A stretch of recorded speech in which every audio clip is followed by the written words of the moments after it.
Ukraine is no longer striking only where the front line burns. It is reaching far behind it into the refineries, ports, and export hubs that keep Russia's war machine fueled. One by one, major energy sites have been hit, from NORSI to Ust-Luga, from refinery units deep inside Russia to key oil terminals on the Baltic and Black Sea. Why does this matter so much? Because a war is not sustained by tanks and missiles alone. It runs on diesel, jet fuel, logistics, and the money that energy exports bring in every single day. And if Ukraine is now targeting that bloodstream on purpose, then this is no longer just a battlefield story. It is a campaign to squeeze the engine behind the war. What is happening here is not a random series of drone strikes. It is a broader Ukrainian effort to raise the cost of war for Russia by going after the fuel system behind the front.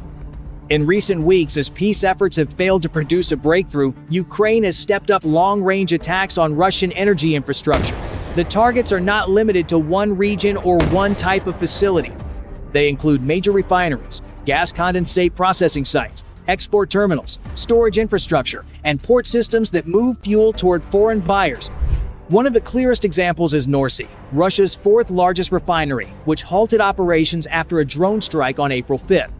Other important sites hit or disrupted in recent weeks include Kyiv, Ufa, Saratov, Ilsky, Volgograd, Ukhta, Afipsky, and the Baltic export hubs at Ust-Luga and Primorsk. Reuters also reported that damage at Ust-Luga and Primorsk disrupted shipments for a second straight week, forcing Russian refineries to consider more expensive alternative routes. That matters because oil is not just another sector in this war. It helps fund the state, sustain military logistics, and keep aviation fuel, diesel, and industrial supply moving. So when these sites are hit, the immediate damage is only part of the story. The deeper issue is whether Ukraine is trying to turn Russia's energy network into a pressure point that is harder to defend, harder to repair, and more expensive to keep running over time. The most important thing to understand is how this campaign is unfolding step by step. It is not centered on a single spectacular strike. It works by hitting different layers of the same system until pressure starts to build across the whole network. First come the refinery attacks. NORSI, Russia's fourth-largest refinery, halted operations after an April 5 drone strike, according to Reuters reporting based on regional officials and industry sources. That matters because a refinery is not just a storage site. It turns crude into the fuels that keep trucks moving, aircraft operating, and supply chains running. Other sites that Reuters says were hit or disrupted in recent weeks include Kyiv, Ufa, Saratov, Ilsky, Volgograd, Ukhta, and Afipsky. In other words, this is already spread across multiple regions, multiple facilities, and multiple points of vulnerability. The effect is cumulative. Even when one strike does not destroy a plant outright, it can still force shutdowns, inspections, repairs, and slower throughput. Over time, those interruptions begin to matter almost as much as the physical damage itself. Then the pressure moves beyond refining and into export logistics. Reuters reported that maritime oil infrastructure at Novorossiysk, Sheshkaris, and Primorsk also came under attack, while the key Baltic terminals at Ust-Luga and Primorsk were unable to accept shipments for a second straight week after repeated strikes. For Russia, that is a serious escalation in the logic of the campaign. Hitting a refinery hurts processing. Hitting a port or export terminal threatens the ability to move oil, diesel, and condensate to market. Reuters said refiners in European, Russia, and Siberia were forced to consider more expensive alternative routes, including rail shipments to other terminals, after export flows were disrupted. Even when Ust-Luga resumed some crude exports after nearly 2 weeks, Reuters reported that loading and departures were still vulnerable to further drone activity. That is what makes this campaign strategically dangerous for Moscow.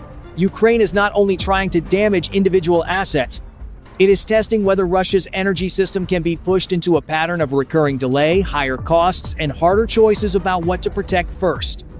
What happens next is where this story becomes bigger than a string of successful strikes. Once export terminals stop working normally, the damage starts spreading beyond the target itself. Reuters reported that Ust-Luga and Primorsk, two of Russia's key Baltic export hubs, were unable to accept shipments for a second straight week after repeated Ukrainian drone attacks. That forced Russian refiners, especially in European Russia and Siberia, to look for alternative ways to move fuel. Some cargoes had to be redirected to other ports such as Vysotsk and Taman, while other flows were pushed toward rail transport.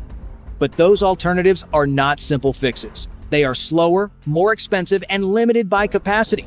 A port can move huge volumes with efficiency. Railcars cannot replace that at the same scale without creating new delays and new costs. Reuters also cited Finnish maritime monitoring data showing a sharp fall in tanker traffic from the normal level, which suggests that the disruption was visible not only inside Russia's logistics system, but also from outside. That is the real point here. Ukraine is not only trying to damage hardware, it is trying to force Russia into a pattern where every export decision becomes harder, slower, and more expensive. And this is where the strategic pressure starts to build. Reuters reported that some of the affected sites are not minor regional facilities, but major pieces of Russia's refining and export system. NORSI alone is one of the country's largest refineries. Ust-Luga is one of its most important Baltic outlets. When those places are repeatedly hit, Moscow faces a difficult balancing problem. It has to repair damage, protect a wider set of targets, keep domestic fuel supply stable, and preserve export revenue at the same time. Even when operations resume, as Reuters reported at Ust-Luga, that does not mean the problem is solved. Loading can restart, but further drone activity can still delay departures and keep uncertainty high.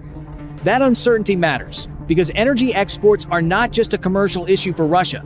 They help sustain state revenue, industrial movement, and the logistical base that supports long war.